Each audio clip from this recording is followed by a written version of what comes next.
Christmas is here, which can only mean one thing. Movies that are supposed to make you feel festive, but only make you want to hide from family gatherings, brutalize people dressed as Santa, and plug your ears as you hear Carol of the Bells for the 40th time today. But can one sequel save Christmas? Find out as we prove to you that Home Sweet Home Alone is not that bad.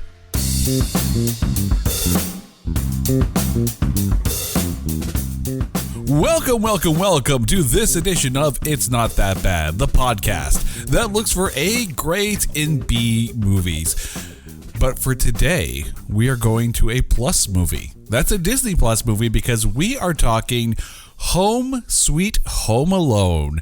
And joining me on this festive special is my wife, Carrie.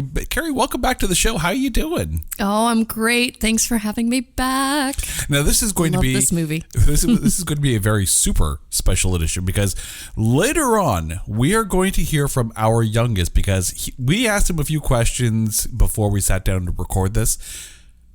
And he chimed in with his answers. So we'll get to that a little bit later. But Carrie, when it came to actually doing Home Sweet Home Alone, and our youngest said this might be a good movie, what were your thoughts? Okay, this one is extra special because, so the backstory is we sat down with every intention to watch Home Alone, the original Macaulay Culkin, the OG. HA, Home Alone, and flipping through the movie options, we stumbled upon this. And again, backstory is I sat and watched it first with our two boys, and there was just something super special. Our youngest had this connection with this movie, and we felt robbed almost to find out that it was on the Rotten Tomatoes radar, or at least that it actually qualified for the show. That it's a qualifier, right? Okay, I'll get into it later, but spoiler, it's a great movie. How are we even talking about this? We are talking because critics suck, is basically what it boils down to. But before we get into Home Sweet Home Alone, you know it's time.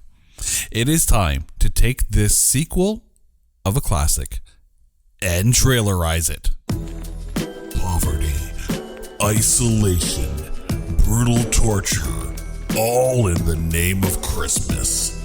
Watch as a discount Harry Potter tries to break the unbreakable Kimmy Schmidt in a sequel that answers the one question no one asked. Whatever happened to Buzz?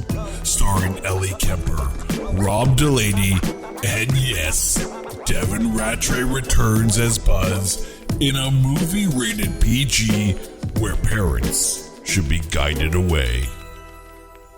My God, who wrote that? Bill Murray from Scrooge? I was about to say that would very much be the Bill Murray trailer for Scrooge for A Christmas Story. I'm Poverty, frightened. Isolation, brutal torture. Your life might just depend on it. Yes. But we're not talking Scrooge. We are talking Home Sweet Home Alone. And yes, as we mentioned in the trailerized, it does star Ellie Kemper, Rob Delaney, Archie Yates in his second actual movie. The first was Jojo Rabbit. Aisling B, who is in there as well as Max's mom, with appearances by the aforementioned Devin Rattray reprising his role as Buzz, as well as Kenan Thompson and Chris Parnell. Now, he wasn't in there that much, but if he sounded familiar, that's because you probably recognized him as the voice of Cyril Figgis from Archer. He's also one of the voices as well in Rick and Morty. So we got Cyril Figgis in the show. This is, we mentioned that it's a sequel, and we know about Home Alone 1, and we know about Home Alone 2, but this is the 6th Home Alone film. 6th. We're getting close to Nightmare on Elm Street levels here. 6th. With probably about as much violence. What's frightening is that there are that many parents who forget their children at home during the holidays. That's going to be like a CNN special report. Parents leaving their children at home, all because of Macaulay Culkin. But that's not what this one is about. Brutal torture. We'll get there. It was directed by Dan Mazer, and I'm hoping I pronounce his name right. He's known as the writer and director for The Ali G Show. He was also the screenplay writer for Borat and the Borat sequel. And he also directed Dirty Grandpa, starring Robert De Niro and Zac Efron. So if I were to tell you, hey, let's watch a Home Alone movie that's directed by the same guy who wrote the screenplay for Borat and Borat 2, how fast would you say, no? It's very nice. It's very nice. It's a nice Christmas movie. It's how we celebrate in Kazakhstan. We throw things at people. Yay! I can't believe I just went down that road. It's written by Mikey Day and Streeter Seidel. They have both in the past written for Saturday Night Live, although it should be noted that neither of them promoted this film on their social media accounts. So I wonder if it's just one of those, and paycheck, here you go, Home Sweet Home Alone. Now, we mentioned that this film does actually qualify, judging by the tomato meter. That's because this film sits at a 16% tomato meter and a lower audience score of 12. Come on, people. Right? For once, the critics are more forgiving than the audience. Now, I want to put that into perspective, though, okay? The first Home Alone, the OG Macaulay Culkin, has only a 66% tomato meter, but an 80% audience score. That actually surprised me that Home Alone, the first one, is that low. Home Alone 2, the Home Alonening, sits at a 35% tomato meter with a 61% audience score. Alone in New York. I prefer the Home Alonening. Home Alone 2, Home Alone Electric Boogaloo. Technically not home. No. Alone. No, I mean, I'm sure he was in someone's home.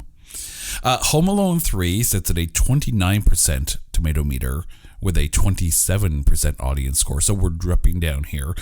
Home Alones 4 and 5, or known as Home Alone The Holiday Heist, don't have an actual tomato meter, but as far as the audience score for those go, Home Alone 4 sits at a 24%, and Home Alone The Holiday Heist bounced back a little bit at 28%. So if you take a look at the Home Alone cinematic universe, this is the lowest rated, lowest reviewed Home Alone of all the Alones at home. Yes. We'll go down that road. Either way, people didn't like it. We obviously can't talk about the box office because this was straight to and exclusive to Disney Plus. So we can't really say if it was a money winner or loser. And of course, it came out not that long ago, so we can't really say if it's won any Razzie Awards. But let's just put it out there right now. 16%. Okay, but what was the budget? Hard to say because this kid trashed his house. I mean, you have to, I think, factor at least one house into the budget of every Home Alone film because something's getting trashed. But 16%, is it that bad? No, it's not. And again, I'm shocked and dismayed because I have to admit, I didn't know they were up to 6. I can't remember Home Alone 3. Maybe I saw it, maybe I didn't. I certainly didn't watch the Home Alone heist. The holiday heist, the holiday fifth one. Heist. But this one was rather enjoyable. We are literally one movie away from Home Alone Takes Manhattan, which coincidentally I think would have been Home Alone 2. So we're already there. We're jumping the gun. But let's get into the breakdown of who's in this. And we got to start with Ellie Kemper. Most people remember her as the unbreakable Kimmy Schmidt. Of course, she was also in The Office and a few other things. But your thoughts on Ellie Kemper? Oh, she's a doll. She is so great. And I tell you, girl, I felt that Lego scene. I felt that to my core and at the bottom of my feet. Lego is a 4-letter word, and when you step for on a reason, yes, that many, like that hurt. It hurt to watch. I don't know what was worse though, if it was the Lego scene or in the OG HA, like the scene where where he comes to the window on the Christmas decorations. No, well, yeah, that, and when he steps right on the nail, that part gets me every time. It's like the nail. You have to think he probably didn't feel too much, because if it's sharp enough, it's going to go in, and if you don't really notice it, it might bypass all the nerves. I would think from just a death by a million cuts kind of thing, the Christmas decorations, when he steps on them come through the window, probably hurt more than the nail would.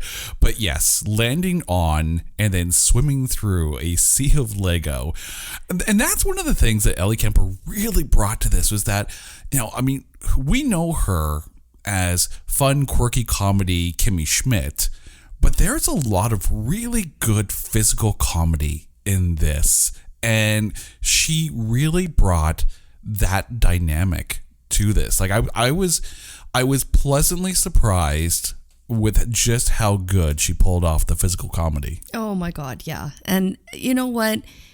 She did it well. She carried out the stunts. The swimming pool, like how many times did this poor girl have to freeze, literally get frozen? I will give her credit for somehow pulling off the just French kiss the light socket look with the hair. Yeah.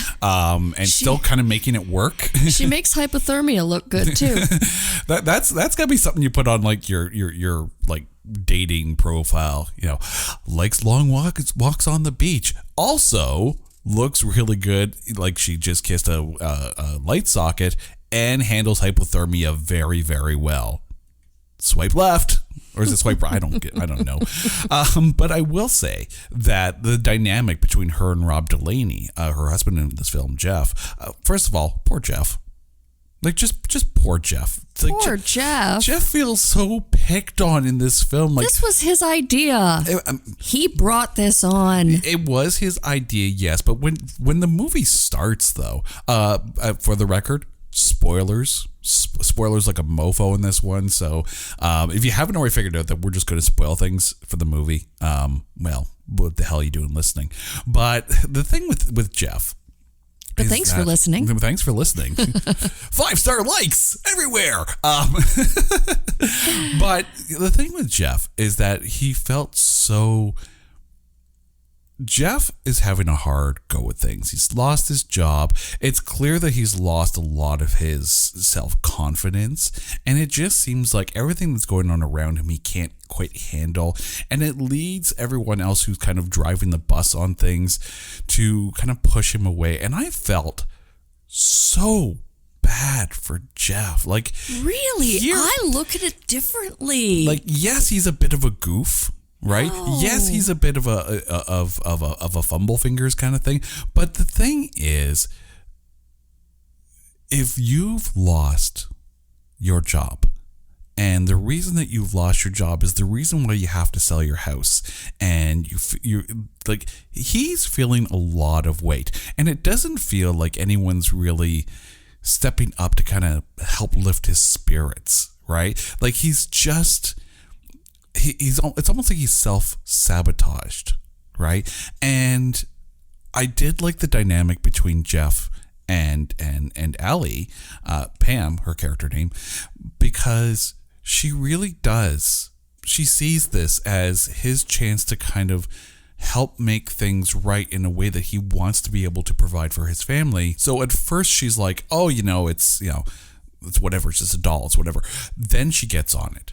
Then she helps drive the bus. So there's a really good dynamic. Then as far as the physical comedy goes, if you're drawing parallels between this and the original, they're very much, the Buscemi not the Buscemi, the Joe Pesci, and the Daniel Stern of this film, whereas Ellie Kemper would definitely be the Joe Pesci because, you know, she seems to be the one with the master plan and willing to go all the way. And then Rob Delaney, I think, is very much the Daniel Stern in this, how, you know, there's just a, you know, I'm going to go along with this, but I'm not quite sure how to do it. And I'm not necessarily an idiot, but definitely not a, you know, not the sharpest tool in the toolbox, if you catch my drift. I don't know, man. I see it completely different. Well, okay. Now, first of all, how do you see Jeff then? I'm curious now. Okay, so first of all, this whole thing was masterminded by Jeff. Mm-hmm. He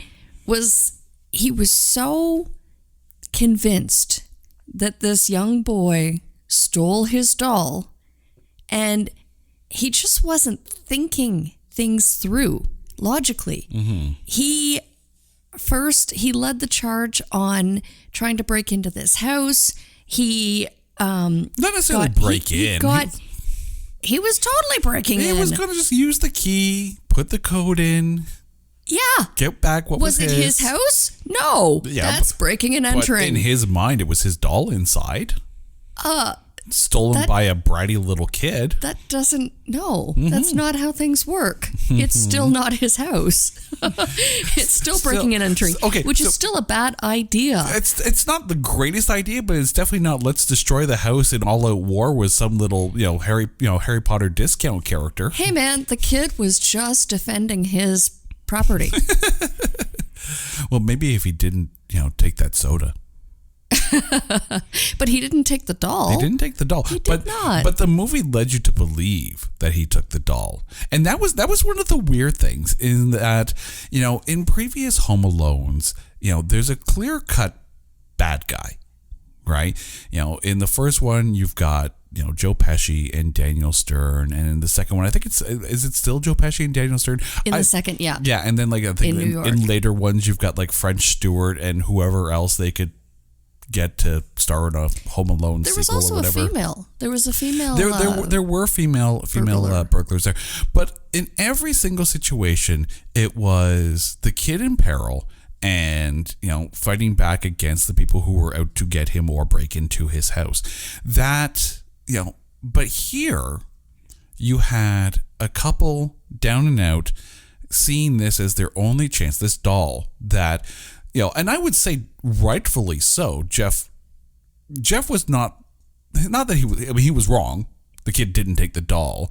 But when you take a look at the situation and you replay the encounter in his mind, you have to think that, that would be his first thought. And if you're Jeff, that's probably your first thought. Is that stupid little kid that made fun of me and called me Frankenstein or Frankenstein's monster, took my doll as an act of spiteful vengeance. Their mindset and their rationale behind trying to get into the house to get the doll made sense. He's an adult. He should have talked to the kid's parents, talked to the kid. Breaking and entering and stealing your doll back is never a good idea. Okay, well, in his fairness, at first he didn't know that the kid was in the house because he thought that everyone had already left. Not only that, but I love the dynamic, the little shift where the kid overhears that he's going to be sold himself. Them. Yeah, he's going to sell him to the sweet old lady. Yeah. Which I love that scene. I thought that was great. Which is pretty horrifying, right? Well, if you're that age, the worst thing you could do is be put on display by a bunch of little old ladies, feeding you the worst candies ever. Yeah. And pulling out their dentures. Dressed up in a little man suit and everything. That is the worst thing in 2021, having to pants for people. I can think of no worse thing. But it's true, though. If you take a look at the couple situation, well, let me ask you, right? If you thought that no one was home and you knew where the key was and you knew the code and you reasonably thought, even though he was wrong, you reasonably thought that an item of yours was in that house and was worth $200,000. Would you go into the house? No. Really? There are laws. I am in that house every day if that means me getting that doll back and getting the $200,000 so I can provide for my family. I'm Team Jeff on this one here. I learned something today. My husband, the criminal. Well, I mean, the fact that I have pants on already means that I'm ready to do anything at that point. So, pants are horrible.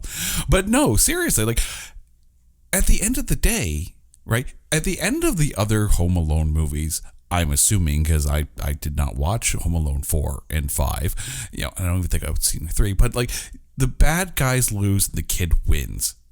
But I don't think Pam and Jeff are bad guys in this. There was a fine line, and I don't think they fully cross over into being they're the antagonists, yes, but they're not the bad guys. No, and I love that about this movie. And that was one thing that after we watched it, and there are some great belly laughs from this movie. Mm-hmm.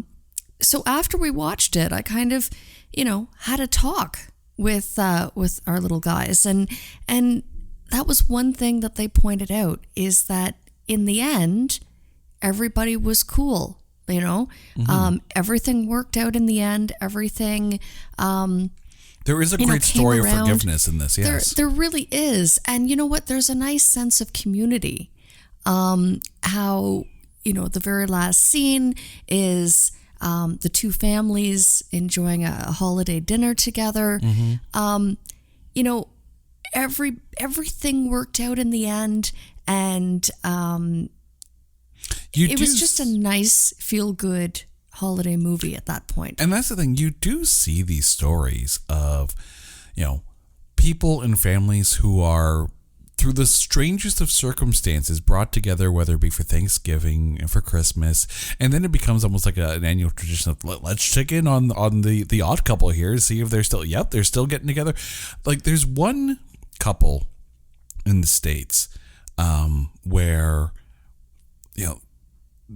some kid basically got a wrong text from a family, and they were trying to make plans with someone in their family for Thanksgiving, and the guy got the wrong text, like, oh, I'm so sorry, your family sounds wonderful and all that, but that this is the wrong number, terribly sorry, but happy Thanksgiving. And they invited this guy over to their house for Thanksgiving dinner, and that's been going on for years now. Like every year they invite him back, and it's just such one of those random happenstance kind of things, but it's a really feel-good story. And yes, I think at the end of the movie, you do have that feel-good story where you could see, years down the road, they were bonded together by, missteps, accidents, and mistakes, but yet everyone's together, and bygones be bygones, water under the bridge, house got fixed, I love hearing that story. Mm-hmm. I still to this day wonder what ever happened to that poor lady that called our line very much by mistake, crying. Yeah, okay, so we need a backstory of this one here. So we had this call, like clearly a wrong number because it wasn't even in the language that we spoke, and just leaving this sob story message on the phone, and we're just like, they sound so tragic. I don't know what the hell they're saying. Someone done her wrong, and no. I still wonder if she's okay. If you know the wrong number you call, how bad is that? If you know the wrong number you called, we hope that you're okay. We still think about you to this day. Yeah, we still don't know who the hell you are, but we would invite you for Thanksgiving dinner. I don't know. But okay, so let's move on to Archie Yates, the kid, Max. Discount Harry Potter.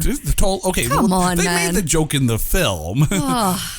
They did the wardrobe didn't really help him in this sense. But what were your thoughts on Max? Okay, well, first of all, I loved the family dynamic that he, had this huge family, and he was just struggling to find his place. again, the same storyline. The family is panicking the day before a trip, and, bags are everywhere, and they're trying to pack up, and all he wants is a moment of peace and quiet. Mm-hmm. So the moral of Christmas, right? So he goes and watches a Looney Tunes episode in the car, hiding out in the car in the garage, which of course that's how he fell asleep and was forgotten the next day when the family left. So you know what, I think I feel for this kid. He clearly is just struggling to kind of find his own place in the world. Mm-hmm. And I think that played into it a big part when he feared that he was going to be sold for some reason. He had no idea why this couple is breaking into his house, but he was damn certain that he's going to protect it. At that age, it would be an active imagination. So yes, you could absolutely see it, But first of all, and because this movie is a sequel to the original Home Alone films, there's no denying it. We've got Devin Rattray in there. Has no one ever learned that large family vacations, flying out on Christmas Eve, is the dumbest idea ever? Because not only are you going to lose a bag or two of luggage, you're going to apparently lose one of your children along the way. You have to think that somewhere down the road, some news station picked up on that story, right? Especially after the first one, the wet bandits captured. Why was this kid home alone? Kind of thing. There's going to be some weird 60 Minutes Anderson Cooper's type expose style story on this whole thing. Let's touch in 10 years later with the child who was left home alone and single-handedly captured the wet bandits. I just have to question the parenting. How invisible are these children to you if you can successfully get seated onto a plane and at no point, and I understand that they had thrown out the ticket and I don't know, maybe lost the passport along the way. But this one made sense a little bit more than the original one because they had actually said that the, planes were stopped because of the bad weather. So the family had to be split up over 2 flights. And you could easily see how, someone might get left behind because there's one group on this flight and there's one group on this flight. Yep. And clearly things are so hectic that they're probably not going to check in with each other. And you're right. In that case, I can see it being more feasible than, Home Alone 1 where... Right? The family wasn't that big in Home Alone 1.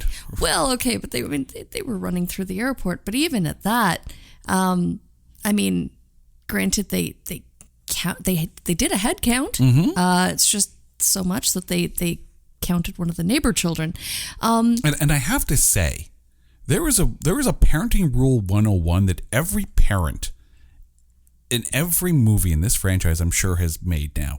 If your kids are quiet, something's gone wrong. Check on them. Right? Check on the quiet ones. Even if you go back to the first one, Catherine O'Hara's, she's got the she's laying back in the plane seat. She's comfortable. She's relaxed.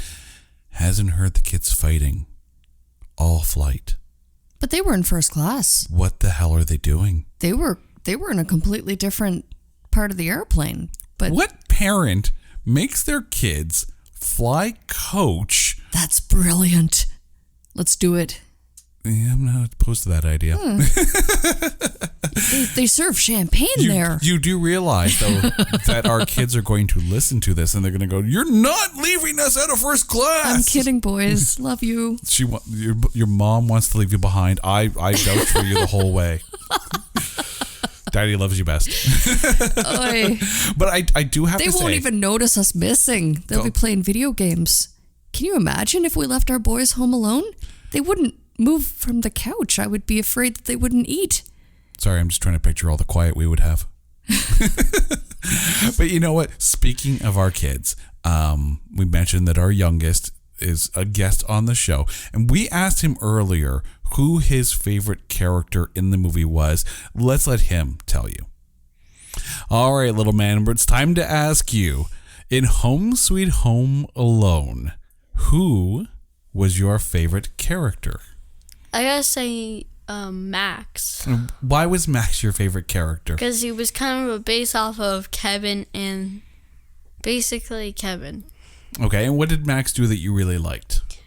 Paintball to the face. Paintball to the face. Well, it wasn't really paint though. It was the paintball. It was the pool ball Yeah. in the paintball gun, which that had to hurt, right? Yep. So there you go. Max, the overall winning choice of our youngest, who really did enjoy this film. And, you know, like, it's true. Like, Archie Yates, you know, the key to a good Home Alone film is find a cute kid who's going to pull off all the crazy fairly well. You know, come off like someone who would be able to put together a plan like this.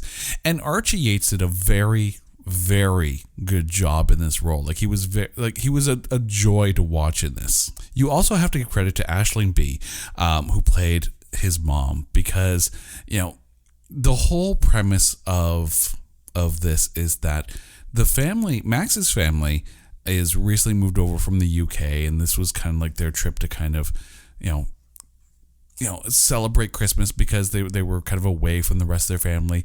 So, you know, it made sense that they were traveling over the Christmas break. But it's funny, both her and Ellie Kemper almost like took the best parts of Catherine O'Hara from the first one and kind of separated and made two very equal parts of the best parts of Catherine O'Hara. I thought she was great in this. I agree. I mean, she definitely, she was so good, especially at the end. Like, you know, she wasn't mad. She wasn't bitter. She, you know, she was very kind and forgiving and, very open to this family, and I think accepted that, you know what, people make mistakes, and I think that's kind of how she saw this, is that, you know, it was just a very desperate situation that caused this family to make the bad choices that they did. I do have to say that between her and Ellie Kemper, there were a lot of, you know, there were a lot of parental moments where you just sit there, and as a parent, you kind of sit there and, you know, go, I feel that every time. You know what? I'm so glad you mentioned that, because really, wasn't it incredibly heartwarming, that moment that she gets home? She finally gets home. Her house is trashed. Her entire, you just walk into the front foyer and her entire home is just obliterated. But her main focus was to find her little guy. And that, to me, that was the parental win. That was and I the will moment. say that the look on Max's face when he gets to see her, like there's a great, almost genuine, like just response, and you could see that almost was a very honest response for a kid who's looking forward to see his mom. So, you know, kudos to Archie Yates on that one. But yeah, like there's just those, like, even at the beginning when, you know, Max has got to go to the bathroom really bad, and she's like, okay, you're gonna have to play along with me here, pretend we're buying a house. Like, that's something any reasonable parent would do, because it's like, if there's no bathrooms nearby, and you see an open house sign, it's quick thinking and not overplayed. But then there's like the, you know, kids being a little bit of a brat, and it's like, all right, no McDonald's for you. And it's like, I've said that before. Like this. Now, I just want clarification. Did Max actually steal a drink from the house? Yeah, so he actually did. Yeah, so the whole thing was, he saw the case of orange soda, you know, and he's like, "Oh, can I have one of those?" You know, and Jeff's like, you know, that might be a question for your mom, because there's a lot of sugar in these, kind of thing. And then, you know, they points at the dolls and all that, and at that point he gets a little, not snarky, but definitely a little bit kind of blunt kind of thing. And Jeff, being the fragile little flower that he is, kind of took it the wrong way. And you could see like there's almost like a slight embarrassment in his mom at that point, but at the same token as well, she's trying to not be too apologetic because she still needs to be stern with Max and saying like it's not, we don't call people Frankenstein's monster or whatever the case may be. But yes, his act of defiance was to steal the can of pops that he wanted. He didn't care about the ugly, bad product doll kind of thing, because it was horrific to look at, I will say that. Yeah, he just wanted the can of pop. So, and that's the thing too, right? And we'll get to the script a little bit later, but I do have to point out that this is where I think the movie did a total bait and switch, right? Because there was no reason why that doll should have been moved. So it made you think that Max took the doll, but but in hindsight as well, they had already moved down to the couch when he was looking up the thing. So you have to think that it was Ollie, their nephew that was visiting, and they arrived at the middle of the night, who somehow found the box of dolls and took it himself. Because he was also a tiny klepto because he was stealing ornaments. Klepto. Yes, absolutely. I mean, not he was a little guy. Tiny klepto. Tiny klepto. I'll take Max over Tiny Klepto any day. But you know what? Max really was no better. If he stole that pop, he stole. And he was going to take one of the toys from the church bazaar.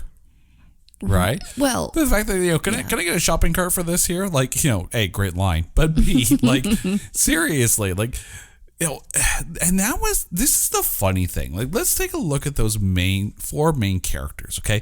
Ellie Kemper, Rob Delaney, so like Pam and Jeff, and then you got Max and his mom.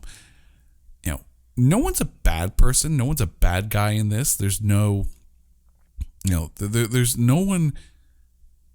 We mentioned this in the other Home Alone movies. You find yourself rooting for one person. It's usually the kid, right? If you really take a look at the situations and the scenarios that these people are in, they're all good people. So who do you root against? But to the same token as well, and I mentioned this when we were watching it the first time, is that at first I found it hard to really feel for Max in this. Like, the first half of the movie, he's not the best kid. Aw. Again, I think he was just trying to find his way, but, he did steal the pop. I don't think he deserved to have his house broken into, and I think he was just defending his property by completely trashing it. A little bass backwards there, but whatever. Defense through offense, yes. Wasn't the best thought out plan, but it was effective. According to you, neither was getting into the house and getting your $200,000 doll. So, No, you know what? Mistakes were made. Everyone's just human and making their own mistakes. But you're right that nobody is really a bad guy. Nobody's really good or innocent in this. And again, I like that human aspect that, you know what? We all make mistakes, but it's how you learn from them or how you overcome. And I will overcome. Yeah. I don't know. It was good. We do have to talk, though, about the return of Devin Ratray to the Home Alone franchise as Buzz. What were your thoughts on where Buzz has ended up with life? God. Okay, I thought it was brilliant. Everything from the McAllister security company, the little nods to, alluding to Kevin McAllister. It was rumored that Macaulay Culkin was going to make a return in this movie, and he didn't. Spoiler alert. He did not. However, Buzz is the police officer in this, and it's okay. The turnaround where he goes from, serious cop to, this, lady's flirting with me. So I'm going to, I'm going to just let her go. Right. Like he stood a chance with her. It's not realistic. It's not realistic. For Buzz was out of his league. For Buzz, who, had grown up with Kevin, knowing full well that it was indeed possible to leave a sibling or a child home alone, you would think he would take this a little bit more seriously, right? He has lived it. Mm-hmm. So for him to just, okay, this lady's flirting with me and I'm going to get back in my police car. It's just a false alarm, and not check out the house. Epic fail, Buzz. Okay, but they did clear that up later when he's in the cop car, and they said, we just got to call, because this is when the parents, of course, called from their trip to France, I think it was. Was it France or Japan? It was one of the two. But and he explained this whole thing about like how Kevin every year tries to prank him because Kevin knows he's a cop, right? Prank him with these, there's a kid left home alone kind of things. And the fact that they mentioned that the house, Max's house, is protected by McAllister Home Security. So, I mean, there is some clever writing when it comes to Buzz. And I think I almost like more that he's still a little pain in the ass, because, let's be honest, Buzz was not a good kid. In the first Home Alone movies. I wouldn't expect him, even as a cop, to make a full personality turnaround and be like, "Oh, I'm the good cop now. I'm here to..." No. No, Buzz is Buzz. Yeah. And I'm happier that they left Buzz as Buzz, because, that's what you want him to be. It's what you want him to be, and it makes sense that he's like that. So, and it was nice. It's nice that they have him back in there. It's nice that they actually they went a different route as far as tying it together to the original films. You mentioned that people thought Macaulay Culkin was going to be in, and he wasn't, even though he actually came out and said, no.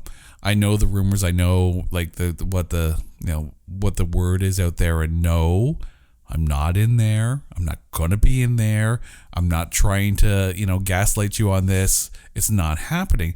And I wonder how much of those low audience scores, as far as the reviews go, I wonder how much of that is the fact that they, in their heart of hearts, they thought that Macaulay Culkin was going to come back, but he wasn't there. So they were disappointed that he wasn't. Kind of like how there were all those rumors that Mr. Fantastic was going to show up, or someone from the Fantastic Four was going to show up in WandaVision.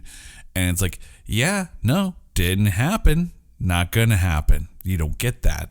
Not in this show. I just don't see how Kevin McAllister would have played into this. No. I don't think it was necessary. And I think it was a great movie. I love that Buzz was Buzz in it. Buzz, I think, was the perfect way to tie this into the original movies. You didn't need Kevin McAllister. Yeah. No. I gotta talk about Kenan Thompson, the guy who played Gavin, the real estate agent. He's just a ton of fun in this. But I like that his character wasn't in there all the time. It was almost like a perfect amount of his level of fun insanity, and didn't overshadow everything else. Oh my God, you're right. I absolutely loved the scenes that he was in. And especially, again, spoiler alert. So he was the real estate agent, and the couple's children were not to know that they were selling the house, or that the parents had the house up for sale. So when he flips the switch and then starts to act as a personal trainer, and then when he finds the couple at the church, or was it a church, or was it a community get together. Oh, the yes. Yeah. it was the church.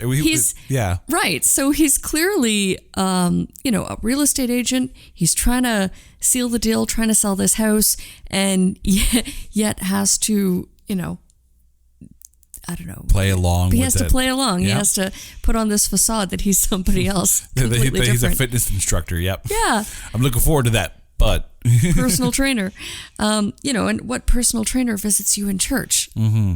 But even that opening scene where they're trying to sell the house, and Jeff is saying like the absolute worst things to say to prospective house buyers of your house, like, oh yeah, the school just got brand new metal detectors. Like, Jeff, what are you doing? That's where I completely felt that he was arrogant. And he was Jeff? kind of cocky. Yeah, I didn't really feel all that much for him in the beginning. And the thing was, he didn't want to leave the house. He didn't want to sell their family home. And it's probably one of those things where, as he mentioned a little bit later on in the film, it's like this kind of got real. And so I wonder if that was more a subconscious way of him trying to dissuade people from buying or putting an offer on the house, because then it would become very real. And this was just his way of maybe delaying the inevitable. Yeah, I don't know. He certainly wasn't my favorite character. No. But I don't think it's almost like you needed someone who needed as much help as Jeff to be beside Pam, because, Pam drives the bus. Pam drives the bus in that relationship, and, but she's still bringing Jeff along. That just shows, a good, strong marriage. As far as small roles, though, I do have to say, and I got a beef with this film. I got a hardcore beef with this film. Where's the beef? Where's the beef? This film was a sad waste of a perfect opportunity for more Chris Parnell. I needed to hear that voice more. I loved Chris Parnell as Cyril Figgis. I love him in Rick and Morty. We needed more Chris Parnell. And that's the thing. You had these small little, not necessarily cameos, but just small bit parts where Chris Parnell is there. And for the life of me, I can't remember the name of the guy who was the conductor of the bells, like that guy, right? And for the life of me, I can't remember his name right now. But the fact is, you had all these good little parts played by very good actors, and you wanted maybe more of them. But I think it's hard to say, because if you put more of them in it, it takes away from the story of the core four. But to the same token as well, their parts are so good, you almost want more of it. It's a weird dynamic where you can see it on one side being perfectly balanced, but another side being just a true waste of a gem of Chris Parnell.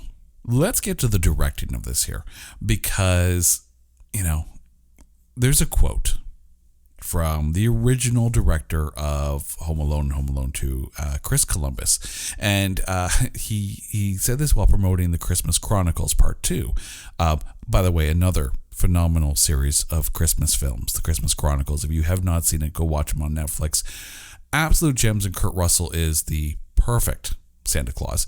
But here's the quote. It says, "Nobody got in touch with me about it." And this is about the reboot there. "And it's a waste of time as far as I'm concerned. What's the point? I'm a firm believer that you don't remake films that have had the longevity of Home Alone," which also, just to interject, Home Alone was made in 1990. So if we're talking, 30 years is the longevity, I'm getting old.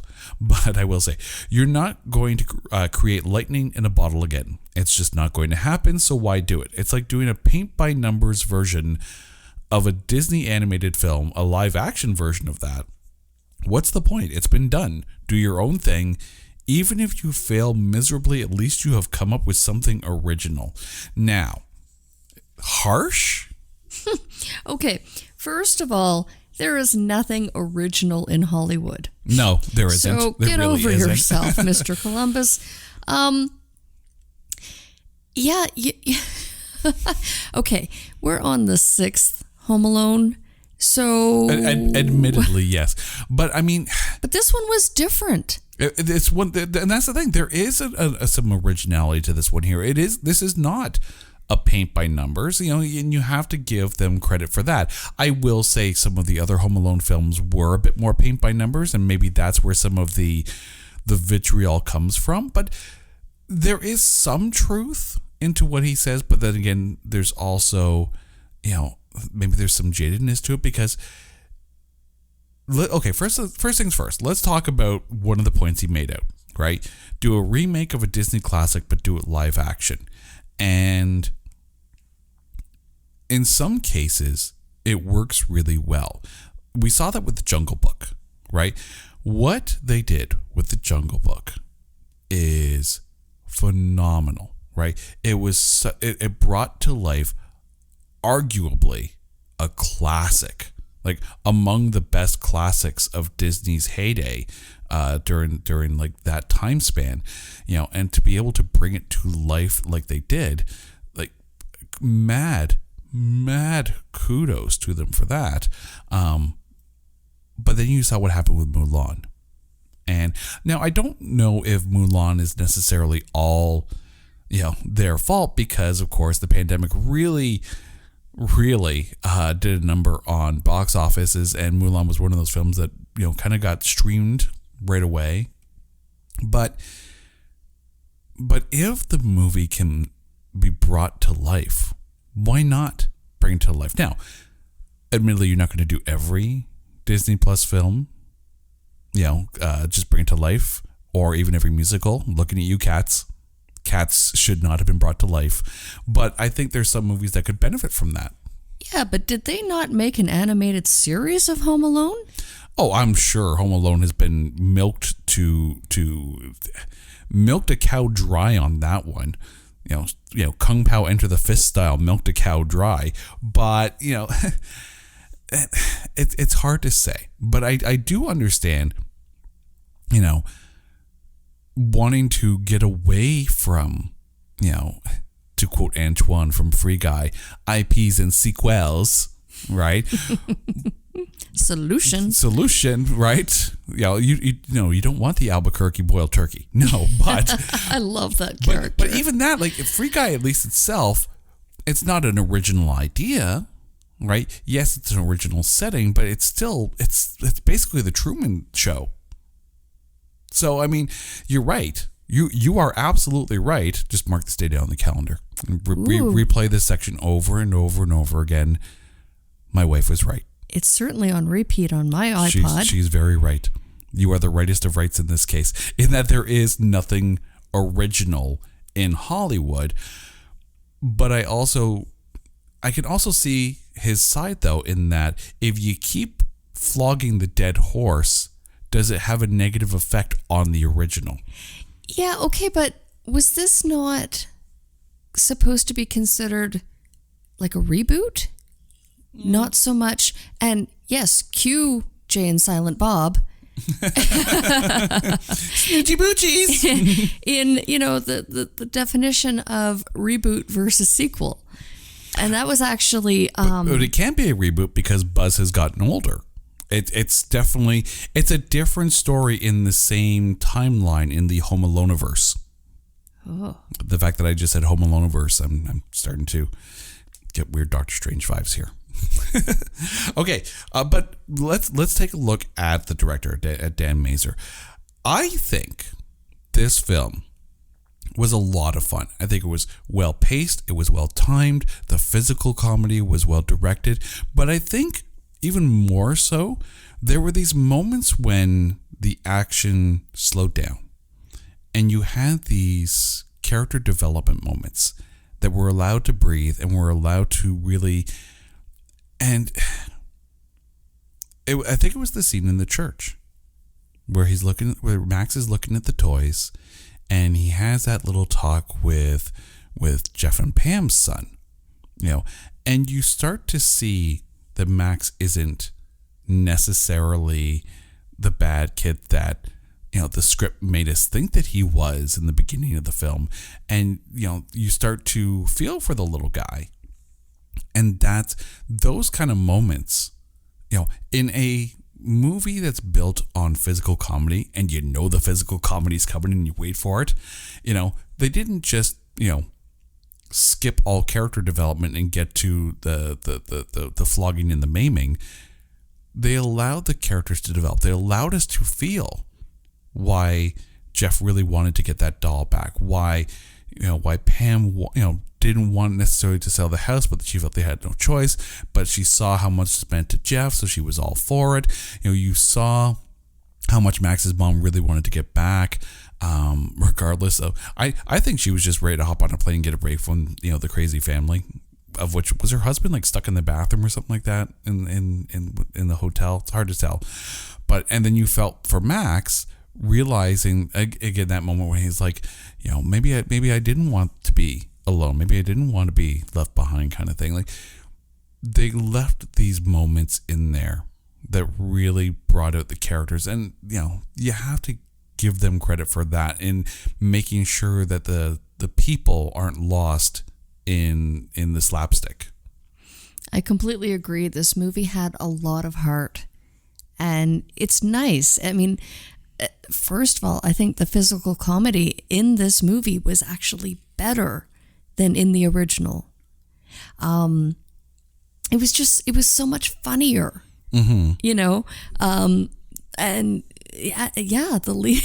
lead up where, they have to jump over this wall and then they realize, oh, but the gate was open, like in the meantime, they've already landed in the middle of the doghouse, I think. Anyway. Oh, the dollhouse. Was it a doll? It was a giant like back door or backyard. That was a doghouse. If that was a doghouse, that is one pampered ass dog. Why would they have a giant dollhouse? A giant dollhouse that big? That was a doghouse. Come on.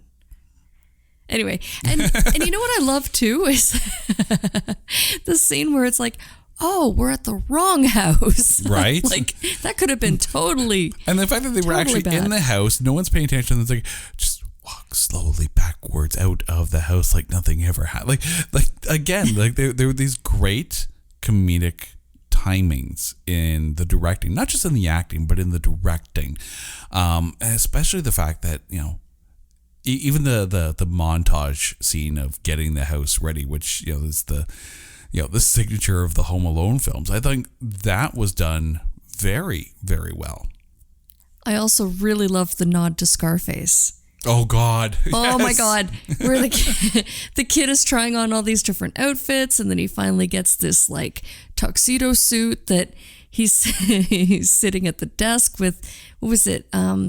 It was like gumballs or something? I think it was like Smarties or Skittles or something like that. But he had like all the candy and. Oh yeah, straight up Al Pacinoing all over the place. Like the sugar come down from that. Love it. Oh, that alone would have taken me to about Boxing Day. I think I just would have lied in bed, went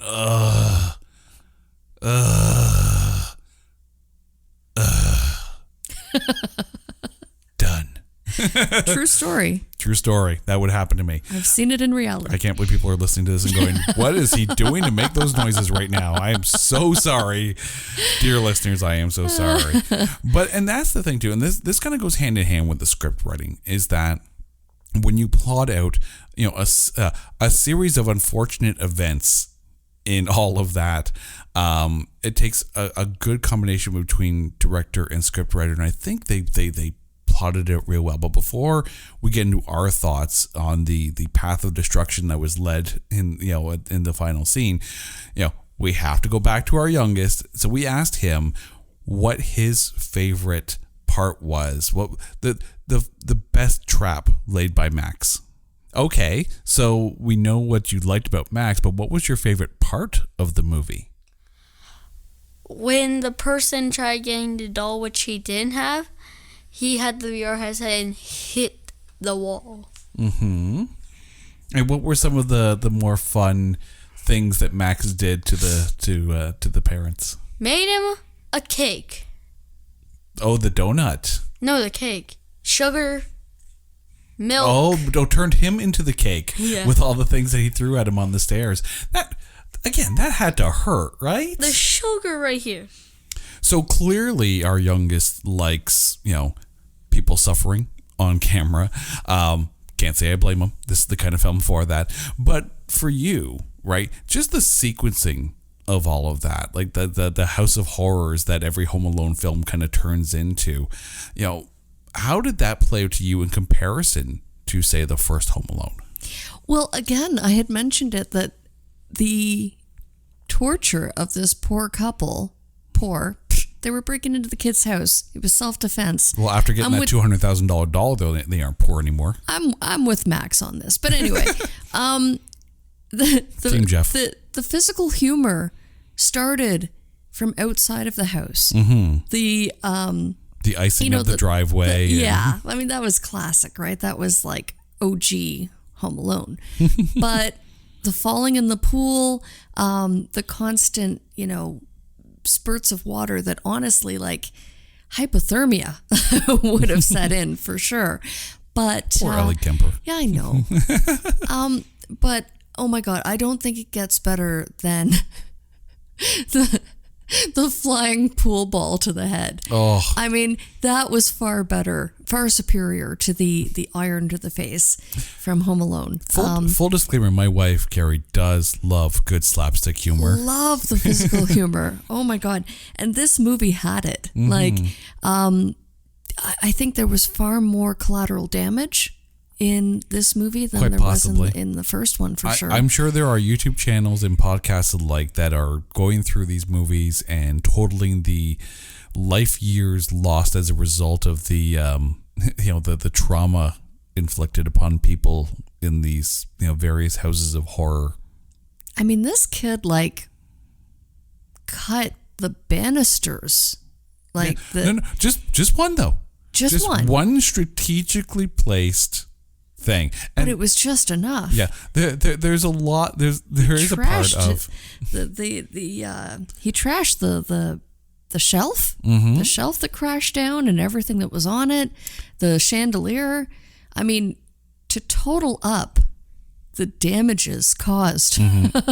in the making of this movie is I can only hope that our kids don't get any crazy ideas from this. May have been more than a potential box office run. Yeah.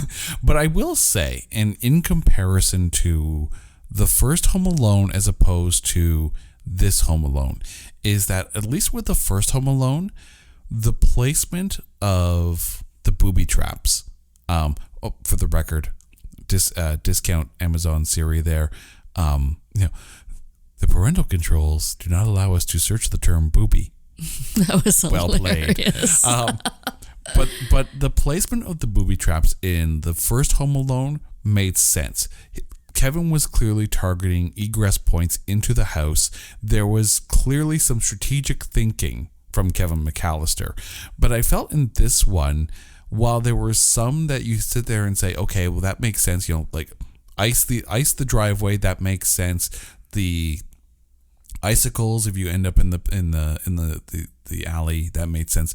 But there were a lot that just seemed very either random or very, very specific to the point of clearly he's pulled the Doctor Strange and witnessed 17 million permutations of how this is going to play out, and this is the one way it actually works. But yeah, like it just felt the traps were more thought out and made more sense in the first Home Alone than this one, but the carnage is still the same. You're looking at me like I've given way too much thought to where I would put booby traps in the house in case we ever get robbed. And yes, I have a blueprint. I will Kevin McAllister this house. Fantastic. Remind me to never forget my keys and try to break in the middle of the night. Yeah, but the driveway's iced. Sorry. Flames will hit your toque You as weren't you enter just the being house. lazy and No. not getting the salt. Don't ask where the lighter and the hairspray can are. You do not want to know. Okay, so, but there was so much more to this. Like, there's some things that you wanted a Home Alone movie that you got in this, and it made sense, right? The soundtrack was very reminiscent of the original, right? It felt like a Home Alone movie. Like, it really did. It felt right and we joke around about it, but it's there. It felt right in the Home Alone-averse. But it boils down to a big question. And before I ask you this question, we asked our youngest which movie he liked better, this one or the original. So now I have to ask you. Yes. Did you like this one or did you like the first Home Alone better? I kind of liked Home Sweet Home Alone better. And why is that? Because there was more action to it instead of just one weapon and use. Like an air shotgun. But Max had all out. He had a Nerf gun with Nerf bullets that had pins in them. And he also had a paintball gun with those little things that you pinball with. Yes. Okay, so now here's the big question. Is Home Sweet Home Alone that bad? No. No? I thought it was very, very good.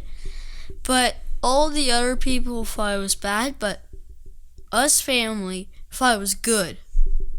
Love it. That's awesome. So now I have to ask you, which one did you prefer? The original OG HA Home Alone with Kevin McAllister or Home Sweet Home Alone? I have to admit, I've done my homework and I watched both back to back. And I so much more preferred Home Sweet Home Alone. Because of the heart, because of the storytelling, because of the little nods to the original Home Alone. I like the turnabout, the connection at the end where, you know, the two families were able to move past this one really, really, really bad Christmas that they had. One series of very unfortunate events. Exactly. And I really enjoyed I enjoyed the story so much more. I thought, you know what? This is a great Christmas movie. And it was so enjoyable to watch with our boys. There are so many belly laughs. Like, if you haven't seen this movie, because, well, it's the 6th Home Alone and we're all done with it. That's why we skipped 4 and 5. Right. Give this one a watch. It really is worth it. I will say, you know, and, you know, as much as we talked earlier about, you know, right off the bat not liking Max so much and whatnot, I will say that I liked the idea that the motivation for breaking into the house was based on a very compassionate side of things. There were no bad guys. This wasn't, you know, a kid in peril, right? This wasn't a kid potentially, you know, fighting for their lives kind of thing. This was two people looking for a win, looking for a W, and doing what they thought they needed to do. And here's a kid with a misconception of why these people were in the house, so he was doing what he did, and at the end of the day, good people prevailed, and they got out of the House of Horrors, and everything was fine. You know, are there parts that, yes, I preferred the original? Yes. But it doesn't make this any less of a film, and I think it's a good continuation, a very good continuation of the Home Alone movies, and you would not be wrong in going straight from Home Alone 1 and Home Alone 2 straight to Home Sweet Home Alone. But that boils down to two questions now. Now that we've talked about everything, right? And we know the tomato meter, 16%, audience score 12%. What is this movie to you? Oh my God, I would definitely put it in the 60s. I mean, again, was it a perfect movie? No. This is the 6th Home Alone, and I think that just in that, and as you had mentioned earlier, that it completely skipped the box office. So went straight to Disney Plus. I don't even think it was really well advertised. I mean, we found it much by chance. I mean, and it was really out glad that I there, did. obviously, but it's one of those things where it wasn't as promoted heavily as some of the other Disney Plus products. And I think this movie, alone, really has to make you start to question, just because it didn't go to the box office doesn't make it. That was always the thing, right? You take a look at a movie and go, oh, it's straight to DVD, right? It's not good enough to hit the theaters, straight to DVD, right? Hello, Asylum Films. Not worthy of a cinema run. Okay, but it was also released in 2021 where there wasn't the option. No, there wasn't for the last 2 years of going to the movie. But the fact is, though, it was made specifically to premiere on a streaming service, right? And that's my point in that before, if it didn't have a theater run, then it was basically a straight to DVD, and that kind of told you everything you needed to know about the movie. Even though there are some films that did go straight to DVD that are still very good movies, they just didn't get a theater run. Some of the best movies out there. Oh, I got. And trust me, we're going to do some shows on those movies down the road. I guarantee you. But if a movie is designed straight for a streaming release, and that's the intention of it, and it's not because it was a bad movie or didn't have that kind of studio backing, well, this has a studio backing. That studio is Disney. It put it on its Disney Plus streaming service as a premiere. It felt that strongly about it. And that's what we're saying here, is that just because it doesn't have a box office doesn't make it a bad movie. And while I don't think this is superior to the original movie, I definitely think it's in the high 50s to low 60s. It's a good family movie. And I think people just kind of went into this with this, don't poop on my classic kind of attitude. And that's why it got such a low rating. Also, the expectation of Macaulay Culkin and no Macaulay Culkin. I can kind of see that. So now it's come to the point, who is your MVP of Home Sweet Home Alone? Well, we never spoke about Aunt May or Ali Mackey. Really? I loved her. You know what? I loved. So to put this into context, so aunt and uncle came to stay with Pam and Jeff in the middle of the night. In the middle of the night, mind you. They came to stay, brought their whole family to stay for the holidays. This is also a time where the house is for sale, and again, it had to happen because that's when Jeff lost his doll, thanks to the tiny klepto. Tiny klepto Ollie. Their kid, Ollie. But you know what? I think that so clearly you have to understand that she's, the Ugg Prada wearing. Jeff's brother and his wife are very clearly very rich and not afraid to spend that kind of money. And, clearly he treats her very, very well. But yes, she is a lot of fun in this. Right. In a time, especially when, Jeff was down on his luck, they show up with, boxes and bags of gifts and presents. And smartwatches. For everybody. Yeah, exactly. But you know what? I really liked her. I thought, you know what? She was the perfect offset, I think, for this struggling couple. She was a lot of fun. And, she's like the aunt that comes in and saves the day just and buys fun and the beautiful kooky kind dress. Of thing, yeah. I will say that I liked the fact that they didn't play her off as, stuck up snotty rich bitch, right? Like she was fun, she was kind, she was caring, she was family oriented, little goofy, little silly, and that's okay. I liked her singing. Mm-hmm. They didn't play her off as spoiled.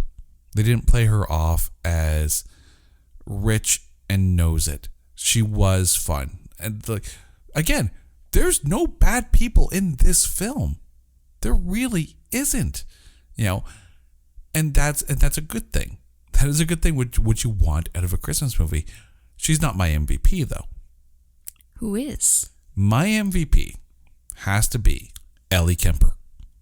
I loved how she really took on the physical comedy. I love the fact that she would go from complete crazed woman on a mission to all of a sudden caring mom who sees a kid who just needs someone to look after them kind of thing. Like, she was able to switch those emotions on a dime, and I think more so she's kind of like the heart of the film, because she helps keep Jeff together. She's by his side, even though, he's really feeling his work situation. There's a lot that's good about her, even when she is, suffering clearly 3rd-degree burns and mortal Lego wounds, and so much bad happens to her, so much bad, but still, it's good. Like again, some of the best parts of Catherine O'Hara and Joe Pesci from that first Home Alone movie all rolled up into Ellie Kemper. That can only be a good thing, and that's who my MVP is. Carrie, thank you so much for this, for sitting through Home Sweet Home Alone a few times, by the way. I will it was say. An absolute pleasure each and every time we watched it. And a big shout out to our youngest for making his podcast debut. He's been asking us to be on a show, and you know what? So thank you for listening to us and to him as well. Awesome job, buddy. This is the It's Not That Bad podcast. Now, you know the deal. If there is a movie that you think is unfairly maligned, or you think is just bad enough that there's no way in heck, I had to say heck, guys, little guys listening, no way in heck that we can find anything bad to say about it, hit us up on Twitter at NotThatBadCast. Put it out there. We'll watch it. We will dissect it, and we'll find the good things to say about it. Until next time, I'm Jason. Thank you, Carrie. We'll catch you next time. Take care.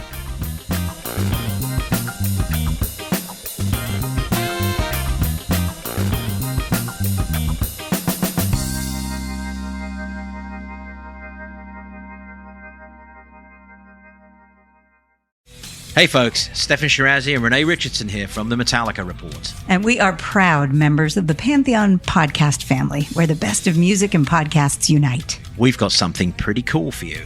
We're giving away an exclusive Metallica merch package worth over $250. That's a whole lot of Scary Guys, Skulls, M72, and other sought-after Metallica swag. And we've made it easy for you to win. Follow and share the Metallica Report, and you're in the game. Go to pantheonpodcast.com/Metallica, enter your email, and hit that button to be entered to win.